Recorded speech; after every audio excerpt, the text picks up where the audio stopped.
লেখা তো নয়, যেন মুক্ত ঝরছে। বিশ্বের সব থেকে সুন্দর হাতের লেখা এই স্কুল ছাত্রী, একবার না দেখলে নিজের চোখে বিশ্বাস করতে পারবেন না। জীবনকে সুন্দর করার মাধ্যম হলো শিক্ষা। হাতের লেখা আর পড়া ওতপ্রোতভাবে জড়িত। এটা সত্য, হাতের লেখা যে শিক্ষার একটি গুরুত্বপূর্ণ দিক। ভালো হাতের লেখা শিক্ষার্থীদের জীবনে এগিয়ে নিয়ে যেতে সাহায্য করে। শিক্ষকরাও শিক্ষার্থীদের সুন্দর হাতের লেখার প্রশংসা করেন, কারণ এটি এক ধরনের প্রতিভা।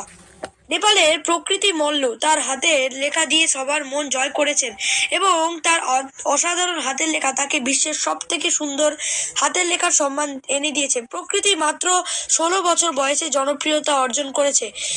অষ্টম শ্রেণীতে পড়ার সময় তার একটি অ্যাসাইনমেন্ট ইন্টারনেটে আলোড়ন সৃষ্টি করে। কাগজের হাতের লেখা এতটাই চিত্তাকর্ষক ছিল যে সারা বিশ্বে তা প্রশংসিত হয়। কম্পিউটার আবিষ্কারের পর থেকে মানুষ হাতের লেখা প্রায় বন্ধ করে দিয়েছে। আগে যেখানে হাতের লেখায় এত মনোযোগ দেওয়া হতো, এখন সেখানে খুব কম মানুষের লেখাই সুন্দর হয়।